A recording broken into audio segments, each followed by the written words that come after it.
নমস্কার, সবাই কেমন আছো? আশা করি সবাই ভালো আছো।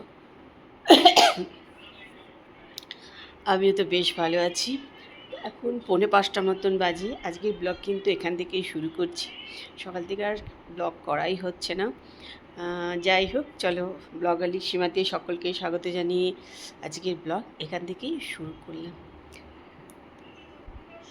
বিকালবেলা থেকে আজকে ব্লগ শুরু হলো, তা তোমরা আমার সঙ্গে থাকো, ব্লগটা দেখতে থাকো। আজকে অনেক দেরিতে চান করেছি, চুল টুল সব আজকে একদম ভেজা রয়েছে, চুল শুকায়নি।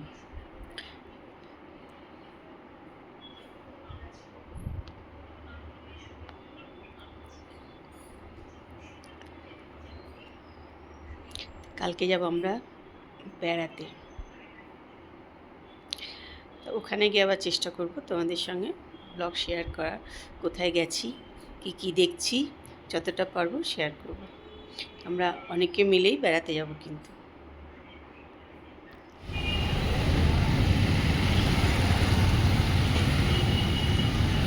আজকে আমরা একটুখানি বেরিয়ে পড়েছি রাস্তায়, বেরোনোই হয় না।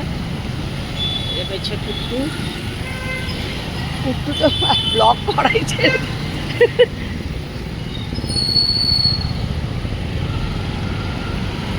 ওটা নামা করতে করতে তো শেষ।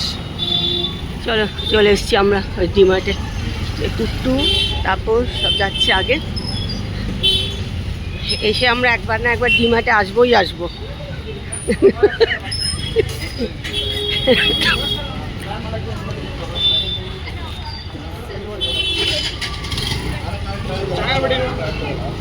চেয়ার দেখো লম্বা করে।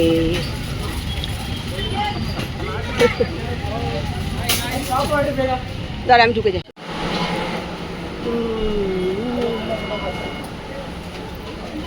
চলে এসেছি ডিমার্টের ভেতর।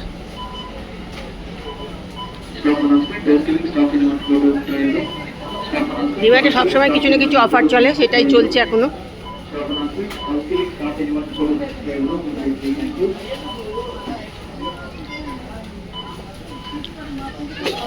কুট্টু এগিয়ে যাচ্ছে, দেখি কোথায় যাচ্ছে, কি নেবে। চলো আমরা এবার নিই। যে কুট্টু আর তাপস যাচ্ছে সামনে।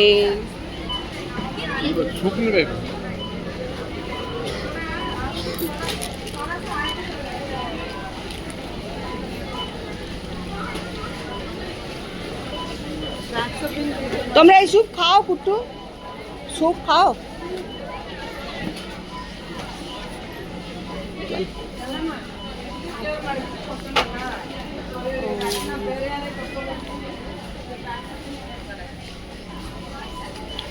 ডিমার্ট থেকে ঘুরে চলে এসেছি বাড়ি, এবার একটু ফ্রেশ হয়ে নিই।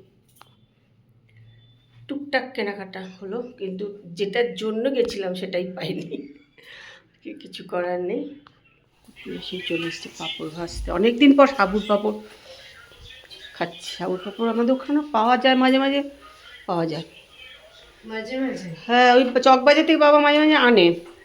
এখানে ভালোই স্টক। হ্যাঁ, তো অনেক ছিলাম দেখলাম। আর বেশ একটু ঝাল করে ভাবতে করে তো অনেক তেল লাগে, মানে অনেক তেলের মধ্যে ডুবে ভাজলে বেশ বড় বড় হবে আর কি, নাহলে ওটা বড় হয় না।